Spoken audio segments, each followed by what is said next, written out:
कहानी की शुरुआत में हम देखते हैं कि सभी जानवर सिम्बा के बुलाने पर यहाँ इकट्ठा हुए होते हैं। उसी दौरान सिम्बा एक घोषणा करता है और सभी जानवरों से कहता है कि बहुत जल्द हमारे बीच एक नया सदस्य आने वाला है। यह सुनते ही सभी जानवरों में खुशी की लहर दौड़ पड़ती है, क्योंकि सिम्बा की पत्नी नाला एक बच्चे को जन्म देने वाली होती है। वहीं दूसरी तरफ हमें नाला दिखाई देती है, जो अपने बच्चे को जन्म देने के लिए किसी महफूज जगह की तलाश में मिलेले से बहुत दूर निकल आई होती है। अब नाला एक अच्छी और सुरक्षित जगह ढूंढ लेती है और सिम्बा के आने का इंतजार करने लगती है। वहीं हम देखते हैं कि सिम्बा किसी का इंतजार कर रहा होता है। तभी वहाँ टीमोन और पुम्बा आ जाते हैं। दरअसल सिम्बा अपने बचपन के दोस्तों का इंतजार कर रहा होता है, क्योंकि उसे अपनी बेटी कियारा की देखरेख के लिए किसी की जरूरत थी। इसलिए वह टीमोन और पुम्बा को कियारा का ध्यान रखने के लिए बुलाता है। फिर सिम्बा उनसे कहता है, तुम दोनों कियारा का अच्छे से ध्यान रखना, उसे डराना मत और अपनी फालतू की कहानियाँ भी मत सुनाना। इसके बाद सिम्बा कियारा से कहता है, बेटा मैं तुम्हारी माँ को ढूंढने जा रहा हूँ। मैं जल्द ही तुम्हारी माँ को लेकर वापस आ जाऊंगा।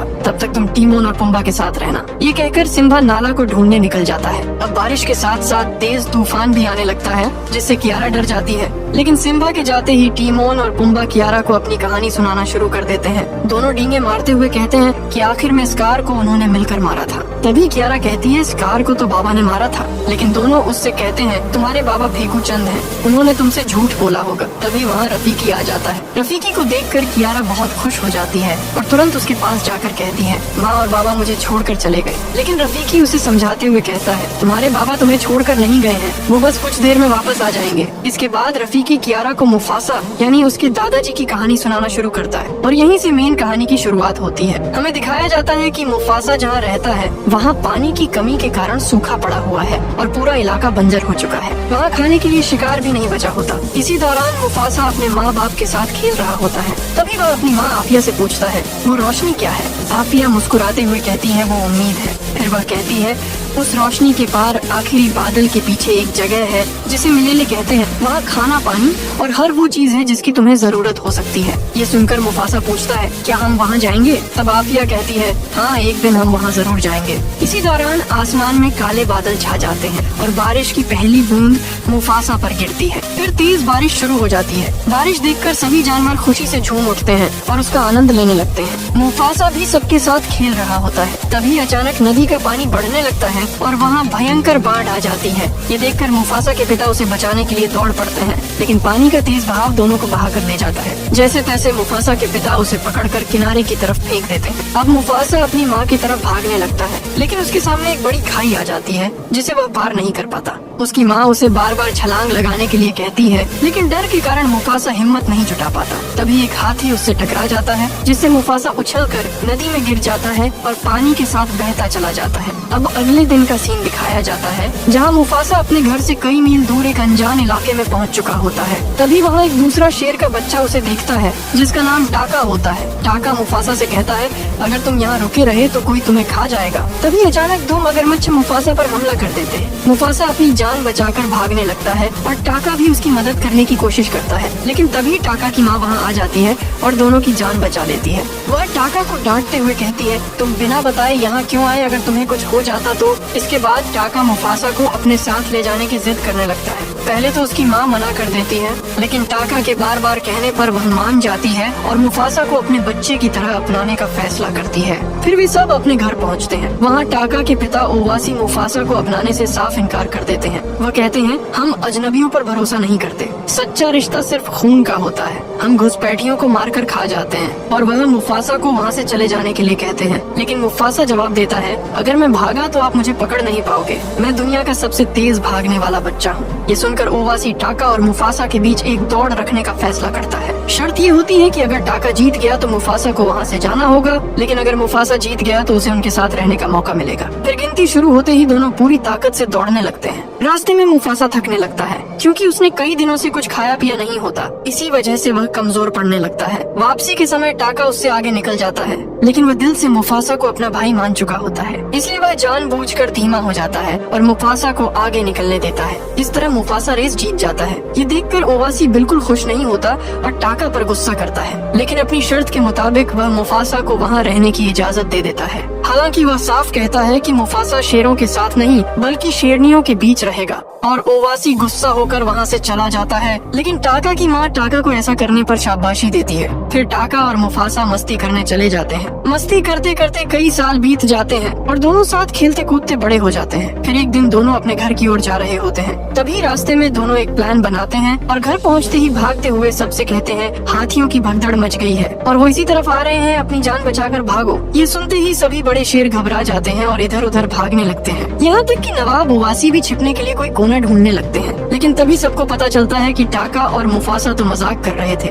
यह देखकर ओवासी बहुत गुस्सा हो जाता है। वह मुफासा से कहता है तुम और टाका कभी भाई नहीं बन सकते, तुम्हारी जगह यहाँ नहीं है, तुम्हारी जगह सिर्फ जनाने में है। ये कहकर ओवासी मुफासा को वहाँ से भगा देता है। फिर ओवासी टाका से कहता है बेटा तुम मर्द हो, तुम्हारी जगह हम मर्दों के बीच है, तुम आने वाले कल का भविष्य हो, एक दिन तुम यहाँ के राजा बनोगे, तुम्हारे पास सब कुछ होगा। लेकिन टाका ओवासी से कहता है मुफासा माँ के साथ शिकार पर जाता है, मुझे भी शिकार करना सीखना है। लेकिन ओवासी उसे ऐसा करने से मना कर देता है और सो जाता है। दूसरी ओर ईशा माँ मुफासा को शिकार करना और हवा के झोंकों से शिकार का पता लगाना सिखा रही होती है। फिर ईशा माँ और मुफासा दोनों छुपकर शिकार की ओर बढ़ने लगते हैं और टाका भी उन्हें छुपकर देख रहा होता है क्योंकि उसे भी शिकार करना सीखना था। लेकिन अब इन लोगों पर एक बहुत बड़ी मुसीबत आने वाली होती है क्योंकि दूसरी तरफ से दो सफेद और बेहद खतरनाक शेर भी वहीं शिकार करने आए होते हैं और वो भी इन्हीं की तरफ बढ़ रहे होते हैं। तभी ईशा माँ को एहसास हो जाता है कि यहाँ इनके अलावा कोई और भी मौजूद है। वहीं मुफासा भी ईशा माँ की तरफ आ रहा होता है। तभी ईशा माँ उसे चौकन्ना करती है और मुफासा भी उन शेरों को देख लेता है। उधर टाका भी उन शेरों को देखकर डर जाता है। तभी सफेद शेर शिकार को छोड़कर ईशा माँ पर हमला कर देते हैं। ये देखकर मुफासा तुरंत ईशा माँ की मदद के लिए दौड़ पड़ता है। वहीं ईशा माँ देखती है कि टाका भी वहीं मौजूद है, लेकिन मदद करने की बजाय वह डरकर वहाँ से भाग रहा होता है। इधर मुफासा अकेला ही दोनों शेरों से भिड़ जाता है। तभी एक शेर ईशा माँ को दबोच लेता है। ये देखकर मुफासा पूरी ताकत से उस शेर को टक्कर मारता है, जिससे वह शेर पेड़ पर जाकर गिरता है और वहीं उसकी मौत हो जाती है। यह देखकर दूसरा शेर अपनी जान बचाकर वहाँ से भाग जाता है। फिर ईशा माँ और मुफासा घायल अवस्था में घर पहुँचते हैं। उन्हें देखकर ओवासी चौंक जाता है और पूछता है ये सब कैसे हुआ। तभी ईशा माँ सारी बात बताती है। वह कहती है दो सफेद शेरों ने हम पर हमला किया था, अगर आज मुफासा न होता तो शायद मेरी जान भी चली जाती और टाका हमें मुसीबत में छोड़कर भाग आया। ये सुनकर टाका को अपने आप पर शर्म आने लगती है। वह सोचने लगता है कि वह अपनी माँ को मुसीबत में छोड़कर भाग गया। उसे बहुत बुरा लगता है। तभी मुफासा कहता है हमें तैयार रहना होगा, वो फिर हमला करने आएंगे। बहती हवा बता रही है कि वो एक दिन में यहाँ पहुँच जाएंगे। लेकिन ओवासी को मुफासा की बात पर यकीन नहीं होता, इसलिए वह अपना एक खबरी सफेद शेरों के इलाके में भेजता है ताकि सच्चाई का पता लगाया जा सके। अब दूसरी तरफ हम किरोक्स के कबीले को देखते हैं। वहाँ वही शेर मौजूद होता है जो कुछ देर पहले मुफासा से बचकर भागा था और जिस शेर को मुफासा ने मारा था वो किरोक्स का बेटा था। अपने बेटे की मौत से किरोक्स गुस्से से आग बबूला हो चुका होता है। वह गुस्से में बचे हुए शेर को भी अपने साथियों से मरवा देता है। वहीं ओवासी का खबरी ये सब छुपकर देख रहा होता है। ये सब देखकर खबरी तुरंत वापस लौटता है और ओवासी को बताता है वो लोग बहुत जल्द हम पर हमला करने आ रहे हैं और उनका एक शेर हमारे दो शेरों के बराबर है। ये सुनते ही ओवासी तुरंत एक फैसला लेता है। अपने खून और वंश को बचाने के लिए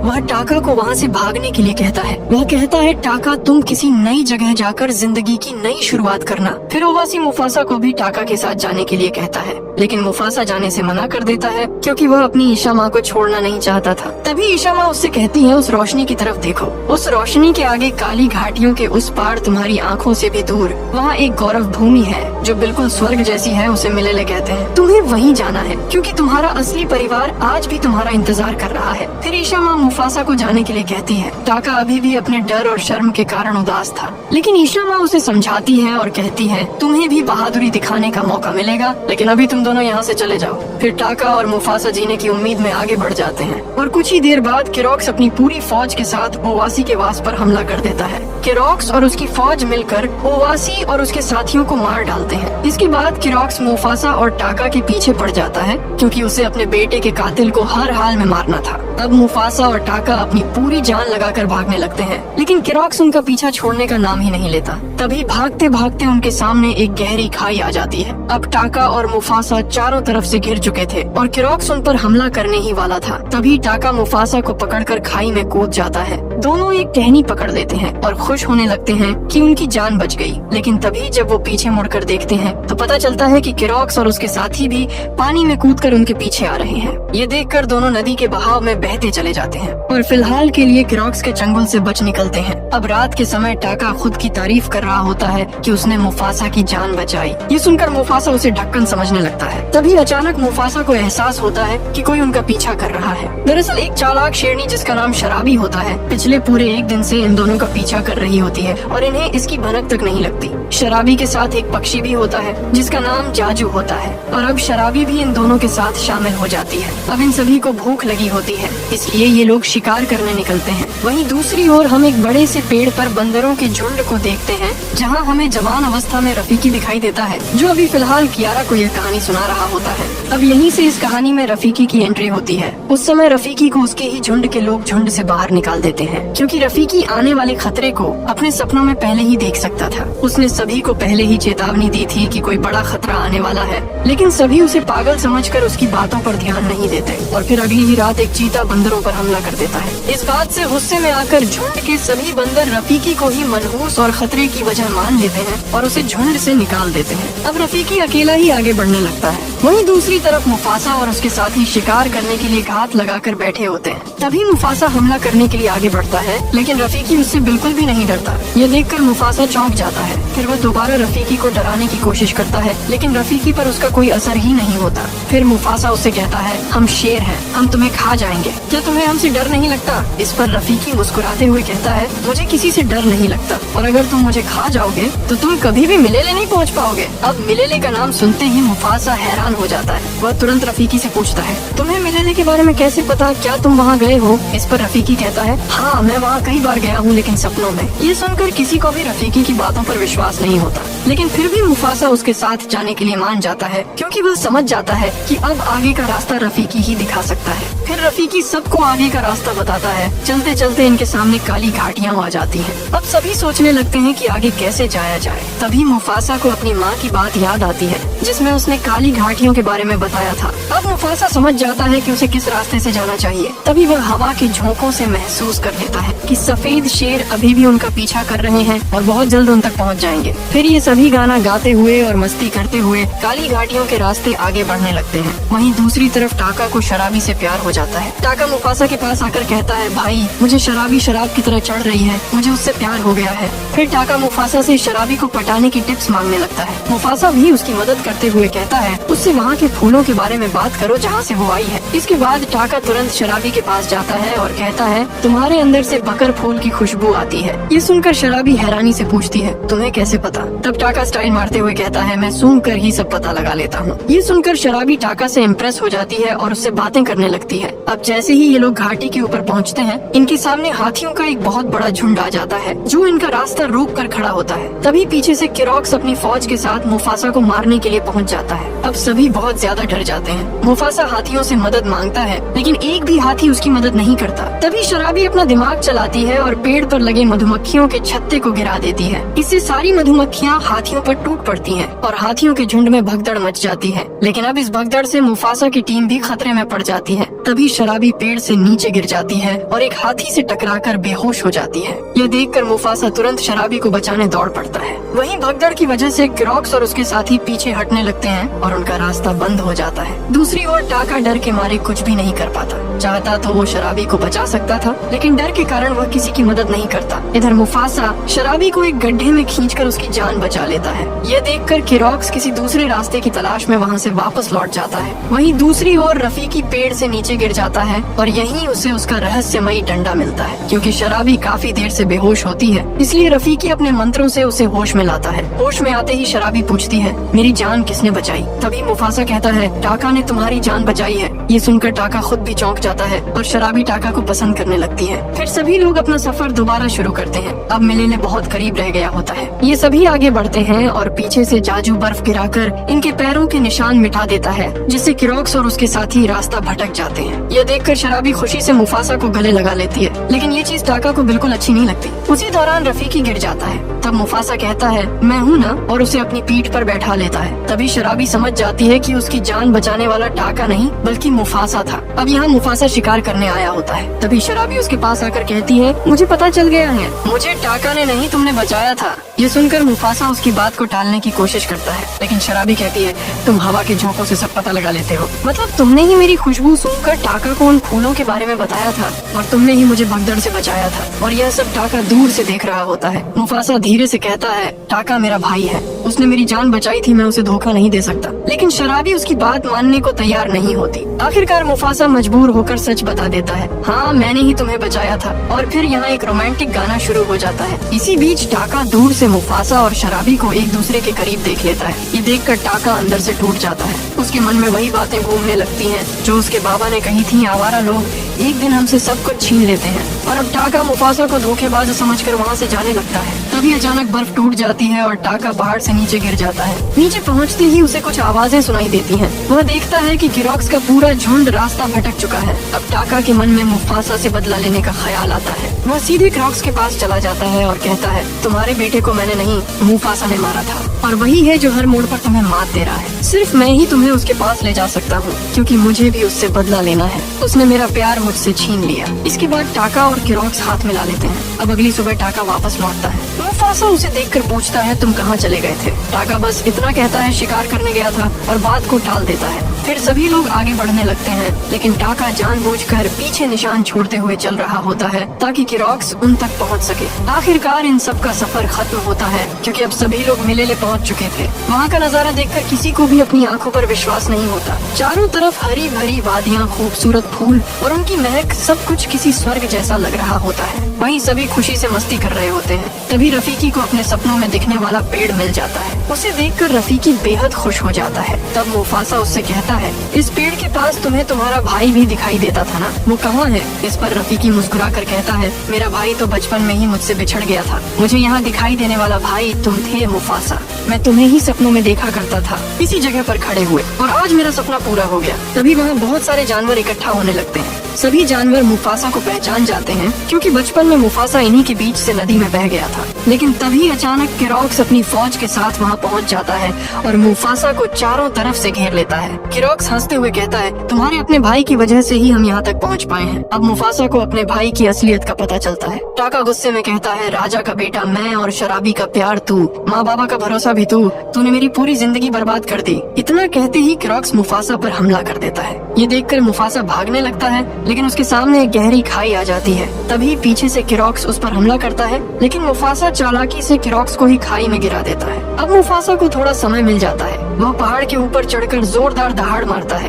उसकी दहाड़ सुनकर सारे जानवर उसके सामने इकट्ठा हो जाते हैं। तभी मुफासा सबसे कहता है, मैं हूँ मुफासा बेघर आवारा, फिर भी आज तुम सबके सामने सीना तान कर खड़ा हूँ। मुझे पता है तुम सब डरे हुए हो, लेकिन तुम्हें मेरी मदद करनी होगी। तभी एक जिराफ कहता है, हम तुम्हारे साथ क्यों मरे? ये सिर्फ तुम्हारी लड़ाई है। इस पर मुफासा कहता है, आज ये लोग मुझे मारने आए हैं, लेकिन मेरे बाद क्या ये तुम्हारा शिकार नहीं करेंगे? अगर आज तुम सबने मेरी मदद नहीं की तो आने वाले समय में मिलेले भी खत्म हो जाएगा। ये सुनते ही सभी जानवर मुफासा का साथ देने के लिए तैयार हो जाते हैं। फिर सभी मिलकर किरोक्स की फौज पर हमला कर देते हैं और उन्हें खदेड़ खदेड़ कर मारने लगते हैं। उधर ऊपर 3 शेरनियां मुफासा पर हमला कर देती हैं। लड़ाई करते करते मुफासा एक बड़े काले गड्ढे में गिर जाता है। वहाँ चारों तरफ अंधेरा होता है। मुफासा मदद के लिए टाका को पुकारता है, लेकिन टाका उसकी मदद नहीं करता और वहाँ से चला जाता है। अब मुफासा अंधेरे में रास्ता ढूंढ रहा होता है। तभी अचानक किरोक्स झरने के पीछे से बाहर निकलता है और फिर दोनों के बीच जोरदार लड़ाई शुरू हो जाती है। यहाँ किरोक्स मुफासा पर भारी पड़ रहा होता है।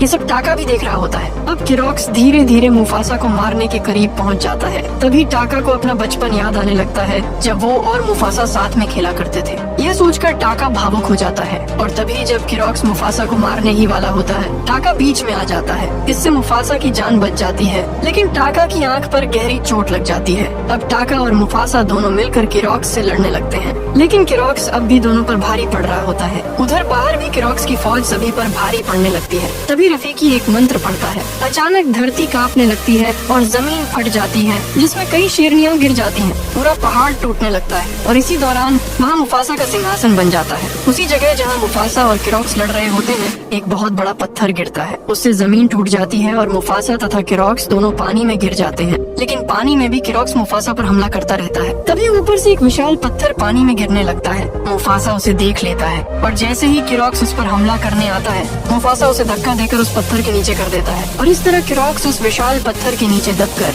हमेशा के लिए खत्म हो जाता है। अब मुफासा ऊपर की ओर तैरने लगता है। वहीं टाका पानी में उसकी तरफ देख रहा होता है। तभी मुफासा पानी से बाहर निकल आता है, लेकिन उसकी आखिरी सांसें चल रही होती हैं। तभी टाका उसे पकड़कर ऊपर खींच लेता है। उसी समय शराबी वहाँ आ जाती है। टाका शराबी को देखता है और चुपचाप वहाँ से चला जाता है। इसके बाद मुफासा शराबी के साथ बाहर आता है। सभी जानवर उसे देखकर खुशी से झूम उठते हैं और उसे अपना राजा मान लेते हैं। फिर सभी जानवर मुफासा के सामने झुक जाते हैं। तभी रफीकी मुस्कुराकर कहता है, तुम्हारे लिए एक और खुशी इंतजार कर रही है। मुफासा पीछे मुड़कर देखता है और उसकी आंखें नम हो जाती हैं, क्योंकि वहाँ उसकी माँ उसका इंतजार कर रही होती है। अपनी माँ को देखकर मुफासा दौड़कर उससे लिपट जाता है। इतने सालों बाद अपनी माँ से मिलकर वह बेहद खुश हो जाता है और आखिरकार उसका सपना पूरा हो जाता है। तभी वहाँ टाका भी आ जाता है। सभी जानवर टाका को राज्य से निकाल देने की बात करते हैं, लेकिन मुफासा उसे वहाँ से भगाता नहीं है। वह बस इतना कहता है, आज के बाद कोई टाका का नाम नहीं लेगा। और फिर टाका अपना नाम बदलकर स्कार रख लेता है, यानी टाका ही आगे चलकर स्कार बना था।